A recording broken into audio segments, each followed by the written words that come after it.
You're listening to the Unlocking Africa podcast. How do we bring youth at the decision-making table, not from an advocacy perspective, but from a delivery perspective? We talk about African land having the potential to feed not only Africa, but also the rest of the world. The banking sector relies heavily on the land registry information to give loans to different applicants who are using their land as collateral. I think Rwanda has really proven that large-scale land reform is possible. In a reform like this, government can't do it on its own. Stay tuned as we bring you inspiring people who are unlocking Africa's economic potential.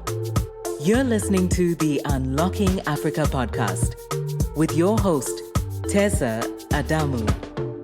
Welcome to the Unlocking Africa podcast, where we find amazing people who are doing amazing things to unlock Africa's economic potential.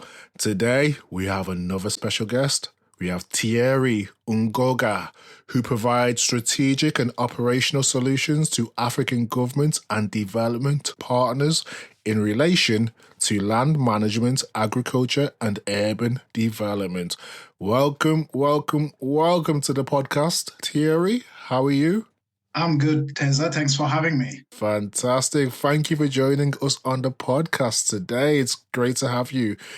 Before we get started, I usually like to start from the beginning, so I was hoping you could introduce yourself and tell us a bit more about Thierry Ngoga. Yeah, thanks, Tessa.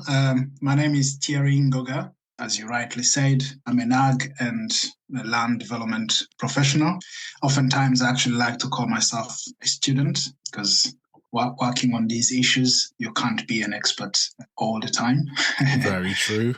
So taking the student approach is really what I like, constantly learning from, one country to another, from one system to another. So, yeah, I've been in this space for nearly 17 years now, since 2005. It's been an interesting journey, working across many African governments, at the same time also working for different development partners, or rather working with different development partners in these sectors, agriculture and land for most of the part. Yeah, currently working on the establishment of a new initiative that's really focusing on building human capital, largely focusing on agriculture again and land, as well as environment, with a special focus to youth. How do we bring youth at the decision-making table, not from an advocacy perspective, but from a delivery perspective? How do you get youth to support governments deliver on their priorities in different parts of Africa? You've given us great insights into who you are. You love to take the student approach, constantly learning. You've been in the space for 17 years now, and the majority of your work focuses on land management in Africa. So what do we need to know? Or what are the key things we need to know about land management in Africa? Well, majority of Africans really depend on land for their livelihoods. Yes. It's a very important factor. And of course, we talk about African land having the potential to feed not only Africa, but also the rest of the world. There is evidence to that based on the continent potential to produce enough food that need to be consumed by Africans living in Africa, but also those in different parts of the world. At the same time, land is very important in the African context, largely based also on the current severe degradation that land is really facing in Africa for various reasons. And of course, when it comes to land governance systems, there is also a very important areas of work that actually attracts people to think about land management differently, because there are so many tenure systems on the continent. The way land is held by different people across the continent. There is a huge influence of what we call customary tenure systems, where local chiefs pretty much decides who uses the land. Yes. And what is used for. Of course, with urban expansion, or urbanization expanding so rapidly in Africa. So land again plays a very important role in that.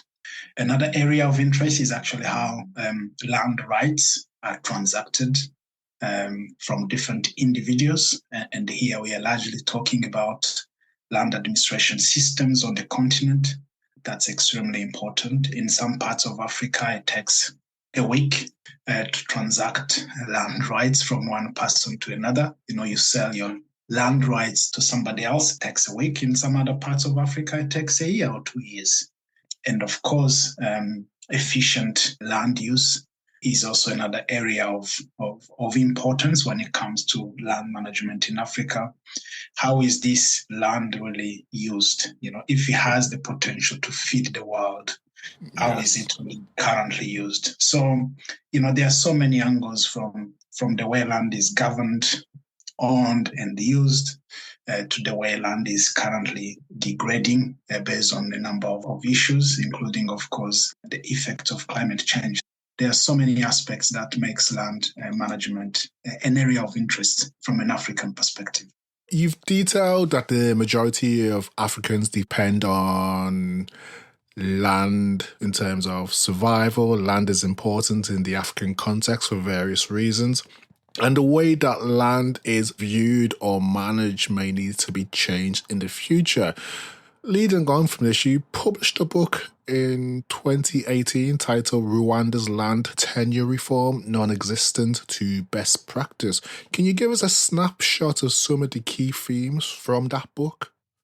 Yeah, well, I wrote the book based on the two factors largely. I had been part of this process from pretty much the early beginning of the reform itself, but also the interest I saw many countries express wanting to know the Rwanda journey in reforming the land tenure system in the country. So I wrote it basically as my own personal journey, but at the same time also wanting to inform different countries as well as professionals working on this subject to say, hang on guys, this is why Rwanda did this. These are the reasons why Rwanda embarked on land tenure reform. These are the outcomes. This is the process the country went through. But also these are areas or actually lessons I think other countries can take into consideration. Of course, Rwanda is different. Each country is unique, but there were specific areas which I really thought would be of common interest. So the book is basically an outline, provides really clear outline of the processes, various phases of the reform. It lays out the process that Rwanda went through from the time Rwanda enacted the passing of the land policy and then the enactment of the Land Act, to the point where these two policy and regulatory instruments were now tested in the field.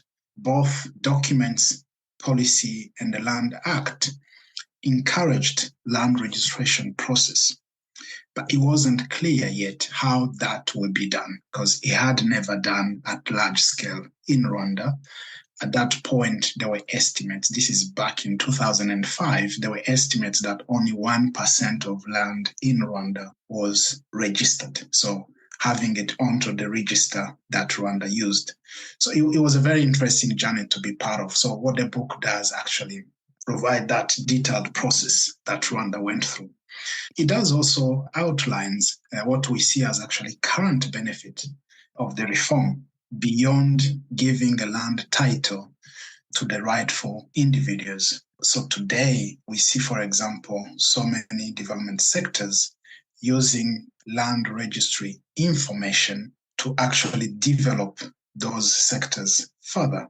Good example, the banking sector relies heavily on the land registry information to give loans to different applicants who are using their land as collateral. It's automatically linked. The banking system is linked to the land registry, and you're able actually to tell who owns what. So that's absolutely vital. And of course, you can talk about revenue generation. When you know who owns what, where, it's easy to know how much land-based revenues they are going to pay.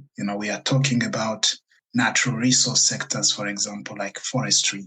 today developing a forestry register because every single piece of land is registered. I can go on and list so many other benefits. And of course, you can also talk about various social benefits, with land titles to a large extent. You can really see trust develop between family members who in the past would really have fought about boundaries, for example. But because every single piece of land is registered, boundaries are known, even when a dispute arises, it's actually easy. There is a streamlined process of actually knowing how to tackle any disputes or conflict that may rise from that. And the last part is really the opportunities and lessons, as I mentioned, that other countries can learn from the Rwanda journey. So, in a nutshell, that's really what this book tries to present. And I do hope, from what I see, some people really have been using it and reading it and trying to try some of these lessons in their respective countries. Fantastic. Thank you for that, Thierry. So if we hone in on the last part in terms of what can other countries learn from Rwanda's land tenure reform? I think Rwanda has really proven that large-scale land reform is possible. I think when Rwanda started, it really faced so many challenges given Rwanda's own past. This reform started 9 years post-genocide against the Tutsi. So you can imagine a country is trying to rebuild itself, at the same time embarking on a very ambitious land tenure reform like this one. So the first message to other countries is actually land reform is possible. It's possible to reform the way land is held. It's possible to bring efficiency in land management. It's possible to establish transparent land administration systems. Of course, these comes with specific conditions. There is clear pathways that Rwanda undertook, but which I think some countries could also try. Of course, building on their own country-specific context. The number one, often you hear about political will. I think in the Rwandan case, I really use active and consistent political will and ownership. This was very evident from local government to central government. There was active political will that went beyond political pronouncement. The political will was translated into actions. The government led from the front. The second one is stronger coordination and stakeholder engagement. Yes. In a reform like this, government can't do it on its own. First and foremost is you have people who are using land. You've got to bring them on board. Yes, you are reforming for their interest, but you've got to listen to them. You've got to take advice from them. You've got to engage them, not to inform them. Engage them and co-create solutions. So bringing them on board is extremely important. Number two, you need to make sure that, being state actors, non-state actors, technical, professional organizations are all really consulted in the right manner. They are not only consulted, but also they are coordinated to make sure that there is a clear division of labor. This is something that was evident in Rwanda, and I think countries willing to do this could definitely do in their respective countries. Starting small, of course, Rwanda, in terms of size, is small, but Rwandan geography is also a bit complex. Yes. It's a very densely populated country. It's very hilly. So in terms of really implementing a large-scale land registration exercise, as much as the country is very small, it presents also challenges. So starting small really helps. When you start small, you work in different countries to make sure you have a representative picture of what a large-scale, a rollout program at national level would look like. That allows you to learn and adapt so quickly, which leads me to the next lesson I think actually other countries could learn from Rwanda is that continuous evaluation and assessment. Even when you start small, you are doing a trial exercise, piloting different models, it's good to learn. Do that continuous evaluation, assess how your technique are engaging, how the partner engagement is working. Learn and adapt, but adapt in a timely fashion. The other lesson I think is relevant is local capacity matters. Don't rely only on technical expertise from the capital city or from a foreign nation or actually from aid agencies. All of this is extremely important, but prioritize local capacity because you want them to own this process. You want them to use the ability, the capacity they have to drive this initiative. At the end of the day, you are reforming for local people. So reform with them and make sure that they play a very important role. What Rwanda did was actually to recruit local people, train them, of course, bring expertise from other parts of the country, but local community drove and ran this exercise. And that really created a very strong of ownership. So let local people be the driving force behind this initiative. The last point, I think, is really mutual accountability. You know, in an exercise like this, you have so many partners. You have those who are with you, who really want to work with you, but also you have those who are like kind of really questioning every move you make. Yes. But for those who are with you, you've got to hold them accountable. You know, you have to be accountable to yourself, but also anybody who's taking part in this exercise have to be accountable as well. So stronger mutual accountability mechanism for all actors engaged is extremely important. These are things, really, lessons I believe other countries could really try to emulate. And of course, each country will have their own specific context, which are extremely crucial. But I do believe these are some of the lessons I can share. Fantastic. Thank you for sharing that. So you've shared the key lessons or learning from Rwanda's land tenure reform all the way from, I guess, it requires political will and actions to drive it and overcome the challenges that you will encounter. So if we look at the challenges, what are the challenges faced in general, typically by African governments when embarking on land tenure reform? I think the first one is really that perception that land reform is not necessarily seen as a priority by some government, because everything that you need government to lead, government has to prioritize it. And by prioritization there is that legal and regulatory framework that needs to be in place. Also, there is the budget that needs to be associated to that. There is an institutional framework that has to be in place to drive and implement such kind of reform. So where there is no willingness to prioritize the basic infrastructure being hard as well as soft, definitely is not going to happen. And I think in many countries in Africa, there is this, not necessarily many, but in some parts of Africa, this isn't prioritized because there is that perception that land reform is costly, so it requires a lot of resources. It's very political, so nobody really wants to touch it because it's a hot topic. It's very lengthy, so it takes a very long time, and therefore it's a high-risk project. So I think this leads to some governments not really willing to prioritize this reform.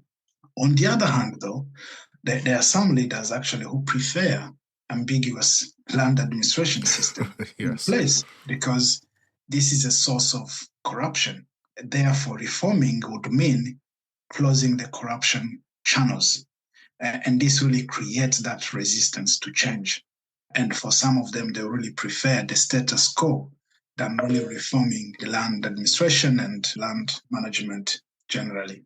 So I think these are some of the critical challenges I see. There would obviously be other challenges, but I think this is what leads to land not being really prioritized in different parts.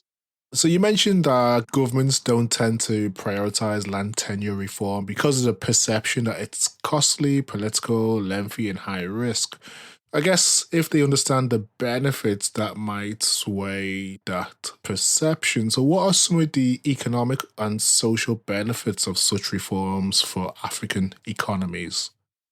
Yeah, maybe I'll start at the nuclear family. So imagine, a scenario where you have, husband and wife constantly really fighting over land, largely also because in some parts of Africa, women land rights aren't really documented and recognized. So, in a scenario where women's land rights are equal to their male counterparts, and one day you have a document, like a land title or a lease document, that really documents that land rights for both husband and wife. Fantastic. A good example is for the case of Rwanda. If you are legally married and you own this property jointly, that piece of land is registered to the husband and the wife. So brilliant. With equal shares, which is like 50-50.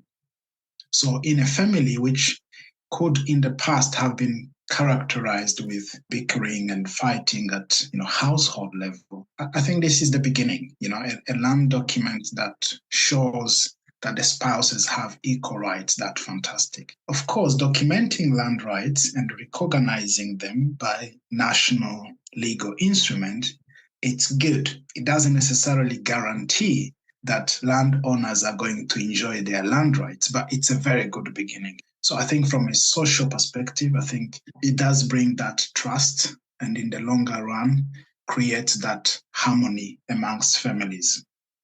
In an environment where neighbors had been fighting over land boundaries disputes, for example, and now you have a documented document that really shows clearly the demarcation of your land with the boundaries on them, you would hope that will really curb the disputes that characterized those neighbors. So these are kind of direct benefits you really see at community level. You can go on, of course, and look at the kind of investments that are being made on land because people have legal documents that recognize their land rights. Good example is it has been evidently proved that having land documents increases investment on land, including actually land restoration, because you have now confidence that the system in place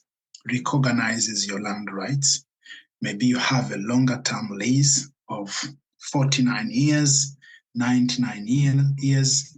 There is that guarantee that your land rights are recognized. So you can actually invest in your land. If it's good land, well located, it's prime land, you could use that document as a collateral. I'm not saying that each piece of land that is documented and titled will definitely lead to a bank loan. Very true. But I think there is really evidence that recognition of land rights, documentation of land rights, and titling of land rights definitely leads to investment in the land. Number 3 is, of course, we talked about urbanization earlier on. You see in many cities, developments taking place every now and then, housing are really mushrooming every single day. Yes, to some extent, some of them are result of good land administration systems. You have a system that recognizes your land rights. It's a land that is really in a prime area. You go to the bank. They know if you default a payment, they will be able to sell your property and get their money back. Definitely, you will see a lot of more investment from a real estate development perspective. From a government perspective, you see a lot of tax land-based revenues increasing because the more land is titled, government will definitely be providing a lot of services in this area. Social, economic infrastructures needs to be built. They have to be built from, part of it is land-based revenues that are generated from those who are leasing land from government, but also from those who are transacting various land rights. So government does benefit because they collect revenues and taxes from land, but this has to be well documented and well administered land, because if it's not, everything is held informally. It's difficult for government to know who to tax and who to collect land-based revenues from. But if you have established land administration systems, you have a register that really knows who owns what, where, what size, what kind of land use, it's easy to know who actually to demand those land-based revenues for. And if you have those systems that are efficient, you will be able to collect revenues efficiently. And if you are a responsible government, you'll be able to use that money for a good cause, which is building those infrastructure, being hard and soft. In this case, I'm thinking about roads, I'm thinking about hospitals, which in return are really going to support local communities in these countries. The other element is around preventing conflict. I think I mentioned this earlier on, because in some cases, you have persistent, recurrent land-based conflict, between pastoralists, for example, and farmers. It's happening in different parts of Africa.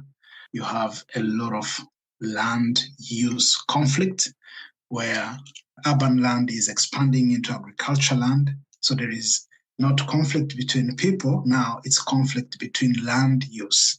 So in some parts of Africa, there is a huge urban sprawl where urbanization or urban land is really taking over agricultural land. So how do you resolve that conflict? How do you make sure that that doesn't happen? So one of the benefits of having a good land reform is actually having that delineation, clear separation between what the land that's going to be used for agriculture purposes, urbanization. Again, it needs to be done based on evidence. So you can't just demarcate because you want to demarcate. You have to look at suitability analysis of these soils to make sure that you're not impacting negatively food security of these farmers who are relying on their land. Brilliant. So you've detailed these social, environmental, urbanization and investment benefits of land reform. And you slightly touched upon the benefits of land reform. What impact or what benefit does successful land reform have on agricultural productivity and food security in Africa? So I think if security of tenure is guaranteed, you see definitely long-term investment. So long-term investment is possible. In a way, security of tenure, creates incentives for investment. Yes. Good example is if you are a commercial farmer, for example, you have 100 hectares of land, you have a document showing that actually that land belongs to you, your land is commercially viable. I mean, your agriculture project is commercially viable.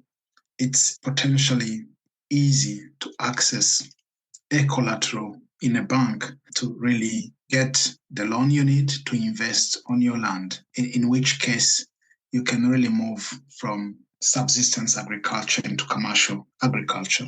So that could really impact the level of productivity. It's extremely important when we talk about tenure security, giving or providing that confidence to land users. They are really incentivized to incorporate sustainable land management, even for longer term protection of that land. You could invest in perennial crops, as an example. It would definitely impact you if that lady in the rural areas who's currently struggling to use her land because she feels she has no right to that land. And one day our government recognizes her land rights over that property, she will give 200%. Today she's giving 100% on that land. She will heavily invest, definitely having that confidence that it's your investment. It will impact the level of productivity they are having beyond, of course, these loans we are talking that comes from banks. And there is also evidence, for example, from the World Bank that shows that the quality of land administration curbs the rate of land degradation. And earlier on, I talked about investment in land, which is properly managed, goes beyond the social and economic aspects, but also looks at the area of protection and land restoration. Because, people will definitely invest in this area because they know their land rights are protected. So it does matter.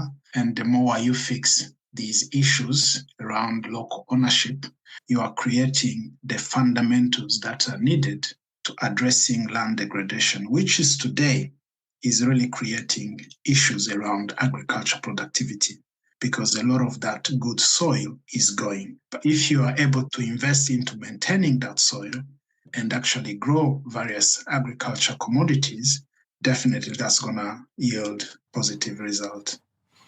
Fantastic, fantastic.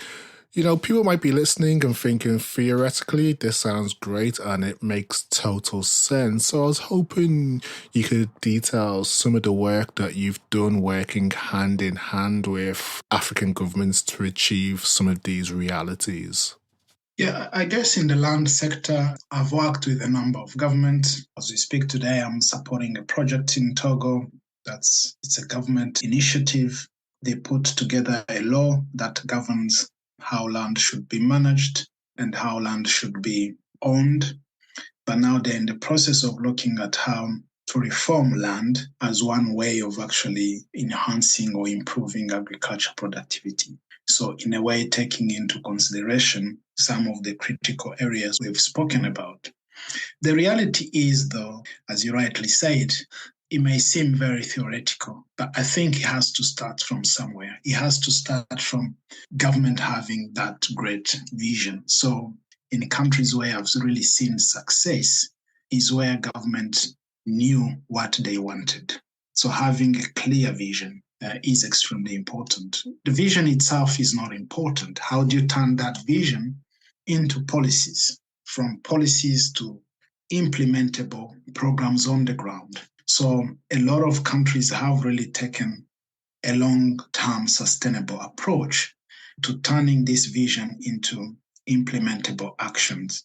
Good example I gave earlier on was Rwanda, where the policy was put in place, then a law that actually supports that policy was passed, but both were still legal instruments which needed to be translated into specific action.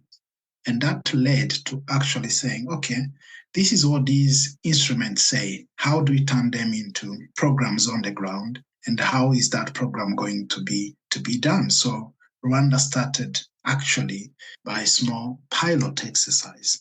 One, to understand what kind of techniques, what kind of resources that will be required to make sure that these strategies and vision can actually be translated in reality. And based on those lessons, a national rollout program through a clear roadmap was designed to say, okay, it took us 6 months to do a pilot. Within those 6 months, we managed to register 14,000 parcels of land at this cost with this kind of manpower. So if you want to do the entire country, this is what is required. So with that kind of approach, it's very easy to set out and spell out clearly what is required actually to turn these visions, which in most cases are absolutely impressive vision. I've never seen a vision which is not amazing. You read it, you're like, okay, if countries can achieve and translate these visions, some of these challenges we are faced with are going to disappear. But the reality is it's being consistent, moving from that vision to actually translating that vision into programs using like an example I gave, but also be consistent. Consistency matters. So you can't start today and stop. It can't be a start-stop exercise. Yes. Continuity is extremely important. So once it's a national vision, it's a national project. It's not this government project and that government project. So the challenge is you have a government today, they put out that vision, and it may as well be a fantastic vision. 5 years later, you have a new government coming, they want to change everything. That's another challenge. But consistency is key, and I think it's missing in many countries. That's why it's really difficult to translate that vision, those great strategies, into sustainable reality. I think that's a big gap that we see. Yeah. So you mentioned that you've seen success in this area when governments have a clear vision and prioritization of policies.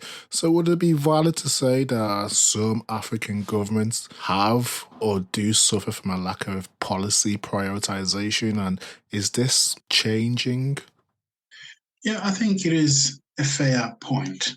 It is true that the needs of communities across Africa are so many. It is true that many countries are also short of resource to address the needs of their respective people. But prioritization is key. And where prioritization has taken place, you really start to see good results. Prioritization does not necessarily solve all issues, No. but it gives you a clear pathway on how to address those issues using existing capacity. It also actually helps you, lay out a kind of really a pathway to addressing different needs. A good example in the agriculture sector, as an example, you can't promote every commodity at the same level. Definitely, all these commodities need different conditions, being weather condition, the kind of soil, the kind of, soil nutrients they need are different, from maize to millet to rice. You can't say you're going to grow maize, rice, millet, sorghum, whatever, name them, in every country, in every region, and expect to get good yield. But you could say, okay, Eastern region in this country presents greater advantage for maize. Let's focus on maize. Let's prioritize maize in that region. But the Western region actually is better for potatoes, given the weather conditions, the landscape. Let's focus on that. But this is not necessarily the case. Countries definitely are taking lead in starting to prioritize this. And a lot of technical partners, I guess, are listening well to make sure they really work hand in hand with government. But I don't think it's enough yet. I think a lot of work really needs to be done to ensure that countries prioritize what they are good at. You can't grow rice everywhere in every country in West Africa. Very true. Each country in West Africa wants to have rice. If Burkina grows enough rice, maybe Ghana will depend on that. But then Ghana could grow other commodities that Burkina needs, especially in the area where we talk about cross-border trade, having all these treaties that are being signed between countries. Again, this goes back to your question, Teza, about are we translating some of these visions into reality? And I think this goes beyond national visions to actually economic blocs vision. For example, EAC, ECOWAS in West Africa. I think this is what needs potentially more work to make sure that this prioritization is done with the right sequence. I think sequencing is also extremely important. Brilliant. Even when you have good prioritization, you need to have better sequencing of these interventions. Thank you for that. So you mentioned the lack of capacity that governments face when trying to implement reforms and policies. So what work can be done to build, say, the human capacity of individuals on the continent so that they understand the importance of topics or issues such as land reform? I think it's, the ability to stop and rethink. Definitely there are efforts, and there have been efforts to enhance capacity, being of governments or local partners, to make sure that those good policies are put in place.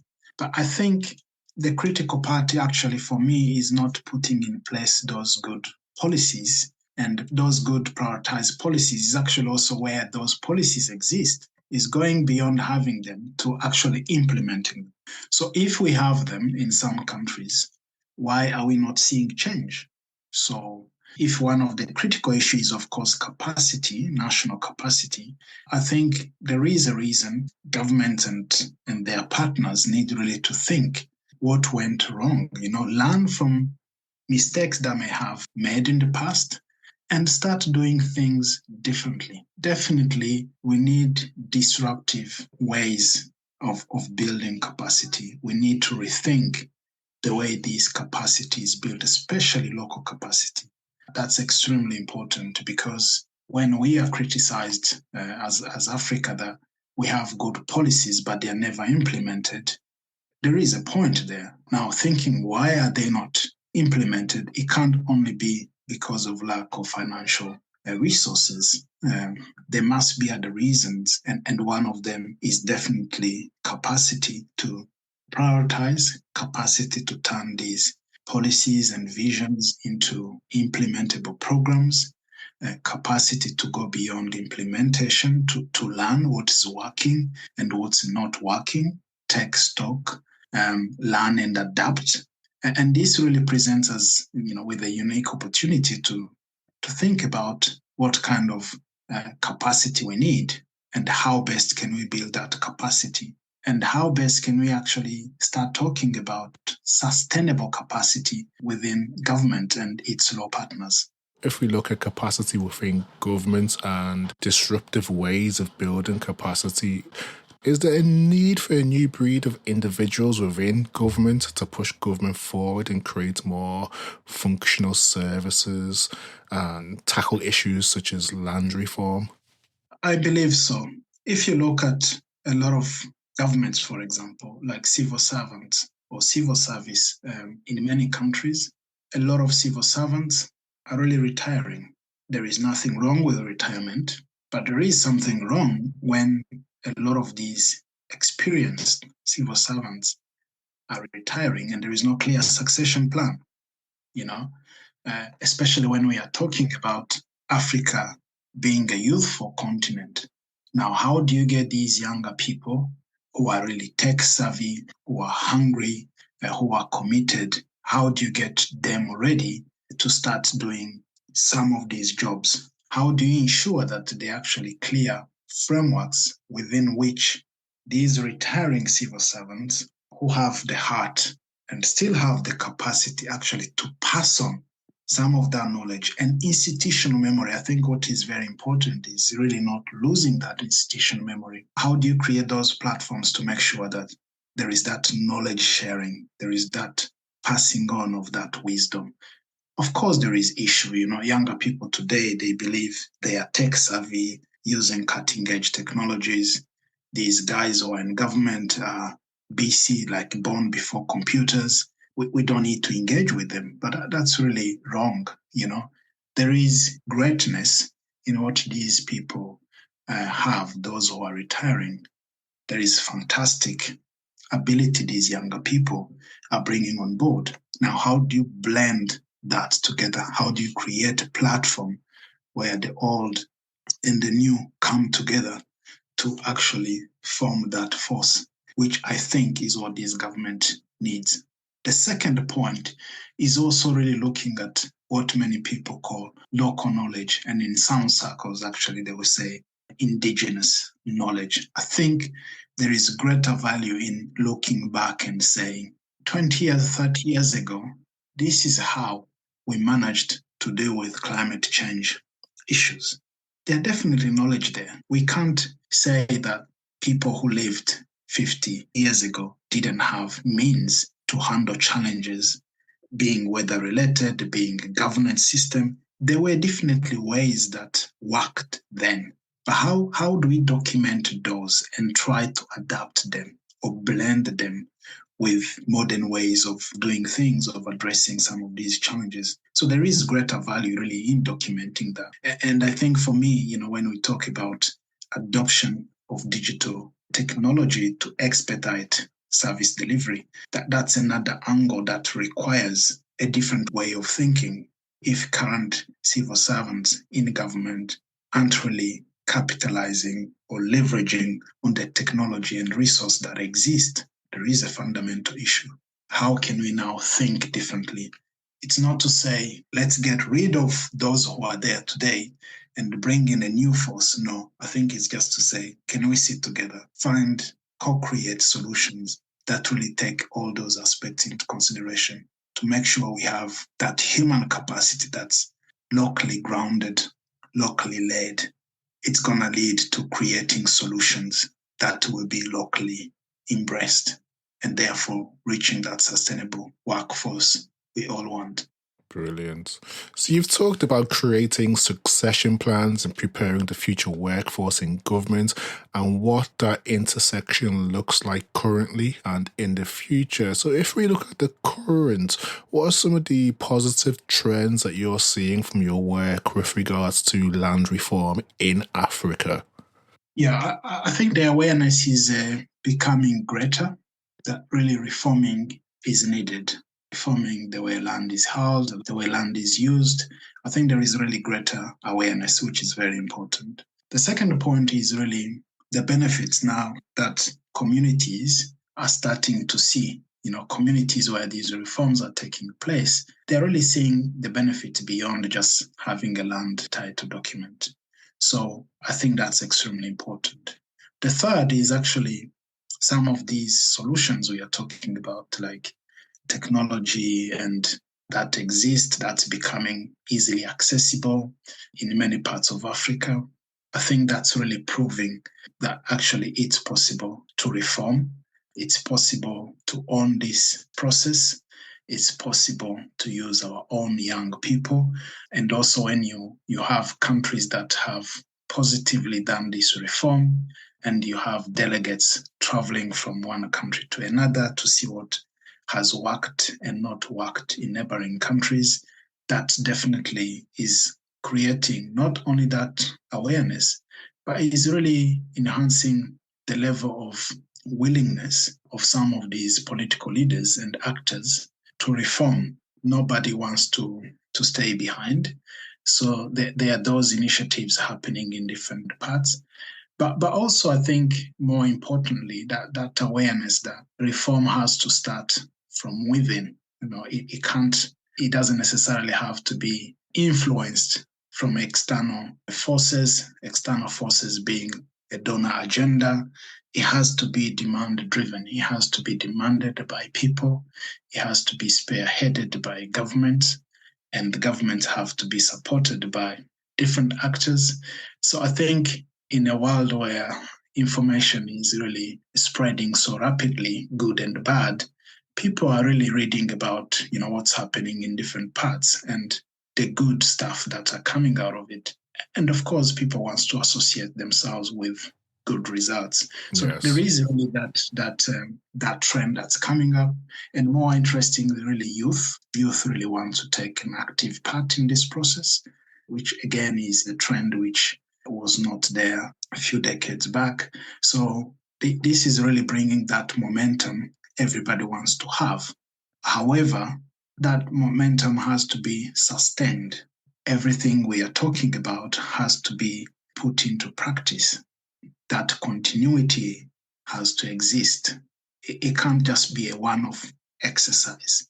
How do you put together all these ingredients to test, try, and implement these reforms that everybody in the community is demanding? Awesome. So if we go from the current trends and look at Africa's future, I guess from a land reform perspective, where do you see Africa, or maybe a specific African market such as Rwanda, where do you see it in 5 years' time? That's a very good question. I think Rwanda is a different case.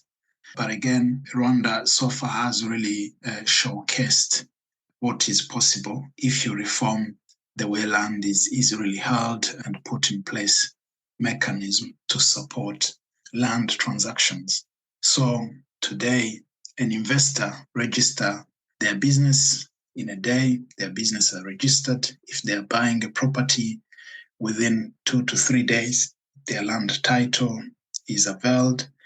Of course, that's a very good sign and very good incentives to attract investment. Therefore, going forward is really to look at how these land-based data that's currently supporting many other sectors can really be protected. It's not that only land is a good commodity, as we all know, but land data is also going to be a huge commodity.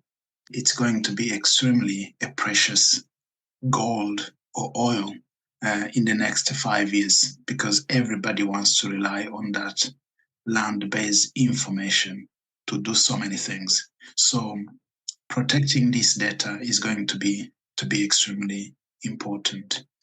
Number two, I think, is the role private sector is going to play, which now you can start to see how a lot of jobs are being created based on this reform. Good example, Rwanda never used to have private notaries. These are people who can certify land transactions.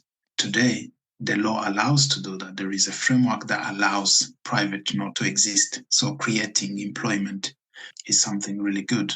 In the future, I see where urbanization, although today this has already started, is really guided by this land reform program when it comes to using land administration data to guide land use development control. This is already happening anyway. It's happening largely in urban areas, both main cities and secondary cities. I think is going to be the norm, even in rural areas going forward. So, yeah, it's going to be a different challenge, but the most important challenge is actually how land-based data is going to be protected. It's becoming the backbone of so many other sectors. So data protection is definitely going to be important. Brilliant. Thank you for sharing that great insight. So if we look closer at home, where do you see yourself in the work that you'll be doing in 5 years' time? I have no idea. When you're learning, when you're a student, yes, and then you're learning about so many things. There are things that challenge you, there are things that excite you. But I think I would love to have many young professionals, experts in the area of, a land, agri-food system and environment. So younger people who are not only into advocacy, but younger people who are really at the helm of implementing all these ambitious programs and the policies that their governments are putting in place. So stop being really pushing government to say we need inclusive policies. It's good, it's well and good, but that's not enough. So my dream would be to have those younger people, drive some of these initiatives and actually implement them on the ground, being the resource that their respective countries need. My dream is to have that human capacity we need in Africa. It's possible. We've got to trust and believe in ourselves. We've got to dream big, but we have to follow through in some of these initiatives. Let's not start and stop. Let's pursue this journey together. Fantastic. As you mentioned earlier on in the conversation, it's key to create succession plans and prepare the next generation. So yes, that's a great vision to have. Quote of the week.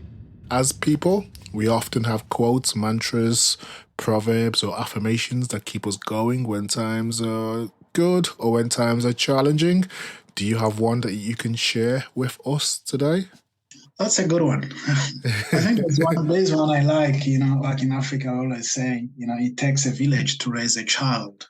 I absolutely love that. It shows the power of partnership. It shows the power of, when people come together, they can realize greater things. I think that really goes beyond a child.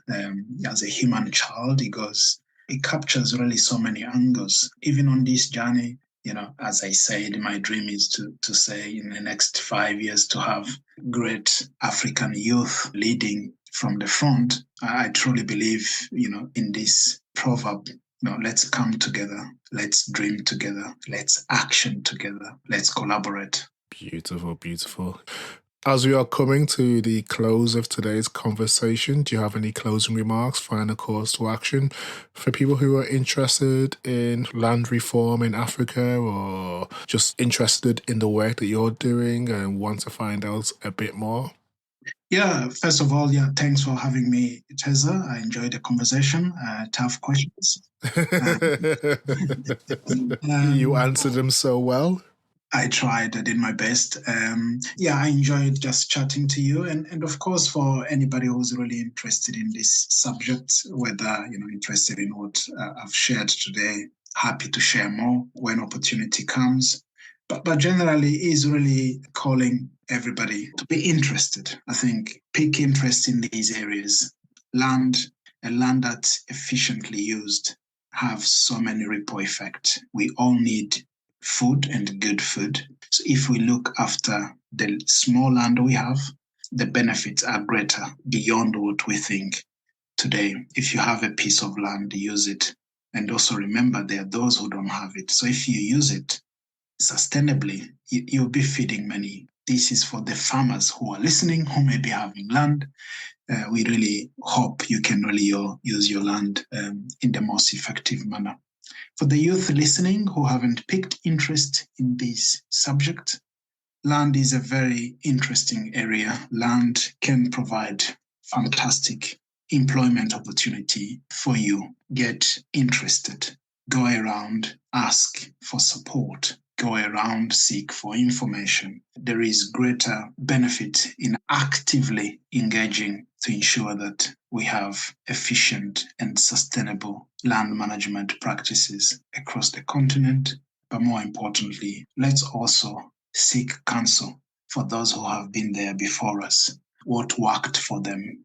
What can we learn from them that can help us move forward in a much more sustainable manner? Amen. What a way to close today's conversation. Very insightful, interesting, important discussion that I believe is much needed and needs to be understood deeper on the continent. So I like your calls to action in terms of engaging the youth and hoping that they take charge in leading with some of the great work that's come before them by people such as yourself and people before yourself. So yes, thank you for joining me on the podcast today, Thierry. Fantastic, Teza. Thank you so much. It's been great speaking and look forward to further conversations in the future. Thank you very much and have a great day.